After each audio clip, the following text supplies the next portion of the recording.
नमस्कार और स्वागत है। आज हम बात करेंगे एक ऐसे प्राचीन टाइमिंग सिस्टम की जो सिर्फ तारीख बताने से कहीं ज्यादा है। एक ऐसा सिस्टम जो हमें सीधा ब्रह्मांड की लय से जोड़ता है। जरा एक पल के लिए सोचिए, क्या हो अगर हमारा कैलेंडर सिर्फ हमारी मीटिंग शेड्यूल करने का एक टूल न हो, बल्कि हमें ये भी बताए कि आज के दिन की एनर्जी कैसी है, आज का दिन कैसा महसूस होगा। यही सवाल हमारे आज के विश्लेषण का सेंटर पॉइंट है। तो चलिए इस सफर की शुरुआत करते हैं। सबसे पहले हम देखेंगे कि हमारे करंट कैलेंडर में क्या कमी है। फिर हम समय के उन 5 अंगों को समझेंगे, तिथि और वार को जानेंगे, और आखिर में देखेंगे कि ये सेल्फ अवेयरनेस के लिए एक इतना पावरफुल टूल कैसे बन जाता है। तो सबसे पहले ये समझना बहुत ज़रूरी है कि हमारा जो मौजूदा ग्रेगोरियन कैलेंडर है, जिसे हम सब इस्तेमाल करते हैं, उसकी अपनी कुछ सीमाएं हैं, कुछ लिमिटेशंस हैं। तो देखिए, दोनों में एक बहुत बड़ा फर्क है। हमारा जो ग्रेगोरियन कैलेंडर है वो बस ये बताता है कि कब, मतलब आज फ्राइडे है 2 जून, शेड्यूलिंग के लिए, अपॉइंटमेंट्स के लिए एकदम परफेक्ट। लेकिन पंचांग वो बताता है क्या और क्यों। जब कोई कहता है कि आज बुधवार है और अष्टमी तिथि है, तो इसका एक गहरा एस्ट्रोनॉमिकल कनेक्शन है, एक पूरी की पूरी वाइब है दिन की जो हमारे कैलेंडर में नहीं है। जैसे कि ये दिन भद्रकाली की पूजा के लिए खास है। और पता है, सदियों तक पंचांगी भारत का अपना एक तरह का ग्लोबल टाइमिंग सिस्टम था। सोचिए, आज से 70-80 साल पहले जब कम्युनिकेशन इतना आसान नहीं था, तब भी पूरे देश को पता होता था कि कुंभ मेला कब शुरू होगा। ये कैसे होता था? क्योंकि हर घर में एक पंचांग होता था जो पूरे साल के व्रत, त्योहार और जीवन की लय को तय करता था। तो आखिर ये पंचांग है क्या? इसका सबसे बड़ा रहस्य तो इसके नाम में ही छिपा हुआ है। पंचांग शब्द 2 संस्कृत शब्दों से मिलकर बना है। पंच, जिसका मतलब है 5, और अंग, जिसका मतलब है हिस्से या लिम्स। तो पंचांग का सीधा सीधा मतलब हुआ समय के 5 अंग। और ये 5 अंग हैं: तिथि, वार, नक्षत्र, योग और करण। ये पांचों मिलकर समय को एक मल्टी डिमेंशनल क्वालिटी देते हैं। तो चलिए एक एक करके इन्हें समझते हैं। तो चलिए सबसे पहले और सबसे फंडामेंटल अंग तिथि से शुरू करते हैं। अब देखिए, तिथि कोई 24 घंटे का दिन नहीं है जैसा हम सोचते हैं। ये एक चंद्र दिवस है, एक लूनर डे। इसे आकाश में सूरज और चांद के बीच जो एंगल बदलता रहता है उससे मापा जाता है। ये समय का एक डायनामिक फ्लूइड मेजरमेंट है। और ये जो नंबर स्क्रीन पर है, 12 डिग्री, यही तिथि को समझने की असली चाबी है।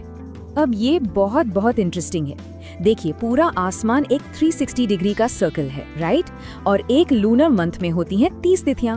तो सिंपल सा मैथ है, 360 को 30 से डिवाइड करें तो क्या मिलता है? 12 डिग्री। बस यही है इसका सीक्रेट। हर बार जब चांद सूरज से 12 डिग्री आगे बढ़ जाता है, एक तिथि पूरी हो जाती है और अगली शुरू। मतलब ये कोई अंदाजे वाली बात नहीं है, ये प्योर मैथमेटिक्स और एस्ट्रोनॉमी है। चलिए अब अगले अंग वार पर आते हैं और सप्ताह के दिनों के पीछे छिपे हुए लॉजिक को समझते हैं, जो कि कमाल का है। क्या कभी सोचा है कि संडे के बाद मंडे ही क्यों आता है, ट्यूसडे क्यों नहीं? पूरी दुनिया में इसका कोई जवाब नहीं है सिवाय इंडियन एस्ट्रोलॉजी के। इसका पूरा आधार ग्रहों की स्पीड पर है, जिन्हें उनकी कक्षा में सबसे धीमे यानी शनि से लेकर सबसे तेज यानी चंद्रमा तक इस क्रम में रखा गया है। और इसका राज छिपा है होरा सिस्टम में। ये एक प्राचीन वैदिक कॉन्सेप्ट है। इसके हिसाब से दिन का हर 1 घंटा इन 7 ग्रहों में से किसी एक के अंडर होता है, और ये साइकिल ग्रहों की स्पीड के ऑर्डर में ही चलता है। और ये देखिए कि ये काम कैसे करता है। It's brilliant. मान लीजिए आज संडे है, सूर्योदय के समय पहला घंटा सन का है, इसलिए दिन का नाम हुआ रविवार।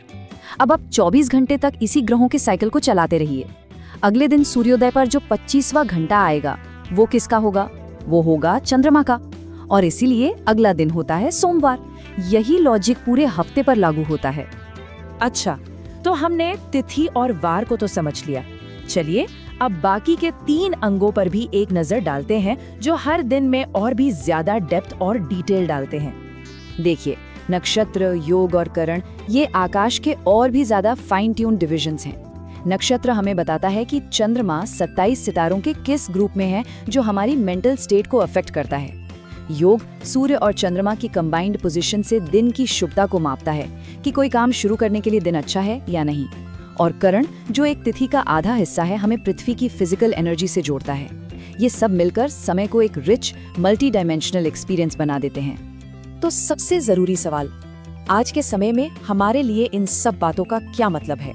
ये कोड इसे बिल्कुल सही तरीके से बताता है। ग्रेगोरियन कैलेंडर एक शेड्यूल है, एक टूल है, लेकिन पंचांग ये सेल्फ अवेयरनेस का, आत्म जागरूकता का एक जरिया है। जब हम ब्रह्मांड के इन पैटर्न्स को समझने लगते हैं तो हम अपने जीवन के पैटर्न्स को भी बेहतर तरीके से समझना शुरू कर देते हैं। पंचांग समय को सिर्फ एक नंबर की तरह नहीं देखता, ये उसे कॉस्मिक एनर्जी के एक डायनामिक फ्लो की तरह देखता है। ये हमें प्रकृति की लय के साथ ज्यादा हार्मोनियसली और ज्यादा अवेयरनेस के साथ जीने का एक तरीका देता है। और हम आज की बात को इसी विचार के साथ खत्म करते हैं। क्या हमारा कैलेंडर सिर्फ समय का हिसाब किताब रख रहा है, या वो सच में हमारी लाइफ को एनहांस कर रहा है, उसे बेहतर बना रहा है? ये एक सोचने वाली बात है।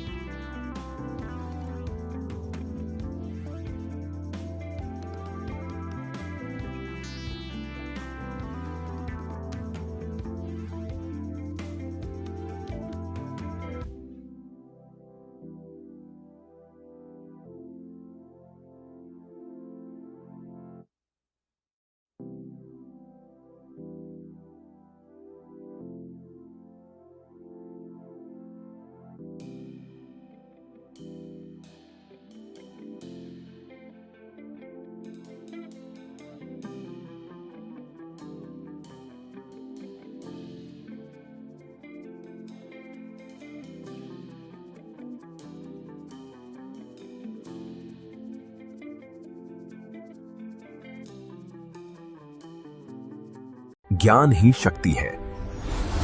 अधिक जानने के लिए सनातन एस्ट्रो को लाइक करें और सब्सक्राइब करें।